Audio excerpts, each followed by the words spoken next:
ఇక్కడ కేవలం ఒక కంపెనీ తీసుకొస్తాం మా లక్ష్యం కాదు, మొత్తం ఎకో సిస్టమ్ తీసుకొస్తాం. ఒక గూగుల్ వచ్చేసిందని మేము ఇక్కడ సంబరాలు చేసుకోవట్లేదు. నెక్స్ట్ ఏంటని మేము వర్కౌట్ చేస్తున్నాం. 1 గిగావాట్ డన్, వాళ్ళది 1 గిగావాట్ అయింది, సిఫీ ఒక 500 మెగావాట్ అయింది, ఇంకొక 4.5 గిగావాట్ చేయాలి. మా టార్గెట్ 6 గిగావాట్ చేసి చూపిస్తాం, సాధిస్తాం. వాళ్ళని తీసుకొస్తాం, మొత్తం ఎకో సిస్టమ్ తీసుకొస్తాం. ఎందుకంటే సర్వర్స్ తయారు చేయాలి, రేపు దానికి కావాల్సిన గ్రీన్ ఎనర్జీ తీసుకురావాలి, మొత్తం ఎకో సిస్టమ్ ఏర్పాటు చేయాలి. మేము బలంగా నమ్మేది వర్టికల్ హారిజాంటల్ ఇంటిగ్రేషన్. అంటే వర్టికల్ అంటే ఇప్పుడు సెల్ ఫోన్ ఉంది, సెల్ ఫోన్ లో అనేక కాంపోనెంట్స్ ఉంటుంది, housing, camera lens, battery, screen, accessories అన్ని ఉంటాయి. ఇది వర్టికల్స్. హారిజాంటల్ వచ్చి గల education department, skill development, specialised courses. So నా హాస్టల్లోకి వెళ్ళి వచ్చిన తర్వాత సుమారుగా 4 యూనివర్సిటీస్ తో మేము డిసైడ్ చేసాం ముందరికి వెళ్తాం. గొట్టిపాటి రవణ సబ్జెక్ట్ అది. అదేంటంటే first the renewable energy, solar cell manufacturing, దానికి bachelor programme, masters programme, PhD research, rapid prototyping అంతా ఒక క్లస్టర్ లో తీసుకొద్దాం.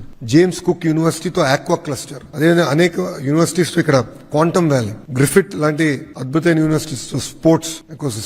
సో అభివృద్ధి వికేంద్రీకరణ అనేది మా కార్నర్ స్టోన్ అని చేసి చూపించాం గతంలో. ఈసారి మరింత వేగంగా మేము అది ముందలు తీసుకెళ్తున్నాం.